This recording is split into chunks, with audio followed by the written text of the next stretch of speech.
faces federal charges. She's accused of assaulting a police officer during the storming of that New Jersey ICE facility earlier this month. Border Czar Tom Homan joins us right now. So, Tom, I said initially this was the right call. I'm glad they conducted the investigation. They didn't overcharge, but they didn't undercharge as well. What's your reaction?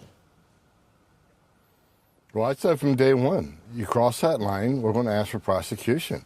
You cannot support ICE. Shame on you. You can push back against President Trump's immigration agenda. Whatever. You can protest. But you cannot cross that line. You can't knowingly impede a law enforcement officer, ICE officer. It's a crime. You can't knowingly conceal and harbor an illegal alien from ICE. You cannot, commit criminal trespass at our facilities and endanger our employees. And you certainly can't put hands on an ICE agent. So, she's going to have to pay the consequences for doing what she did. She broke the law, and we're going to hold her accountable. Tom, doesn't this send a message, though, to also the activists as well? If she wanted to conduct oversight, she could have scheduled an appointment, arrived there, and they would have gladly showed her the facility, just like they did for our own Rachel Campos Duffy.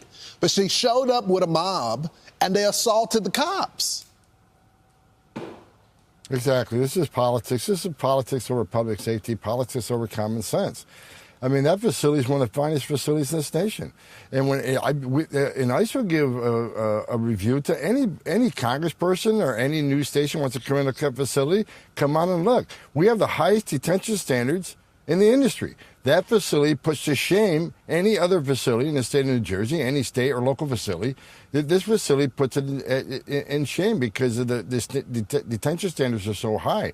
Anybody that looks at any of our facilities will say, well, that was a waste of time because these detention facilities are actually really well built, really well maintained. Detention standards are highest in the industry. So come on and look at it. But you can't break into the facility. You can't force your way into the facility. And again, you can't put hands on an ICE employee. We're not going to tolerate it.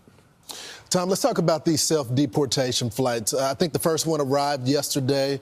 You guys are going to pay folks $1,000 if they choose to self-deport. I was actually skeptical if this was going to work, but it looks like folks are already taking these flights. How did you convince them to self-deport? Because if they don't, they're going to face serious consequences. What we started doing, we're enforcing two laws that we haven't enforced in a long time. Number one, failing to register. If you don't fail to register after 90 days of being here, we're going to prosecute you criminally. Then we're going to deport you. And if you hinder your arrest, if you don't open the door, if you don't answer our questions, if you don't assist in travel documents to your home nation after being ordered deported by the immigration judge, then we're going to prosecute you for that, which is 8 U.S.C. 1253. So we'll prosecute you, we'll put you in prison. When you get out, we'll deport you. We're not playing games. There are going to be consequences. Leave on your own. If you leave on your own and work with us, you can get your affairs in order. It makes sense for them and their families. And leave yourself an opportunity to come back to this country as a visitor or as a student, or if you have a U.S. citizen child, they can petition for you as a parent of a U.S. citizen. There are other avenues to come to this country the right way. But if we have to formally deport you, we got to go find you, and we got to put you on a plane and formally deport you. There are consequences. There are bars from 5 years to 20 years. You can't come back. Some of the bars are forever. So leave on your own and give yourself some opportunity in the future to be part of the greatest country on earth. Tom, I only got about 30 seconds. I just got to get your reaction to the former VP candidate, Tim Walz, going after ICE, saying all of these words, accusing them essentially of being Nazis as well. What's your reaction? You used to run ICE. It's disgusting. Every man and woman in ICE straps a gun to their hip every day and wear a Kevlar vest to arrest the worst of the worst.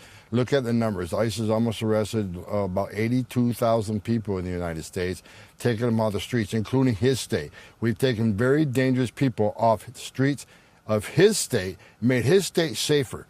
While he's sleeping at 3 o'clock this morning, there's ICE agents out there arresting public safety threats and national security threats in his state. You ought to be thanking ICE and not vilifying them.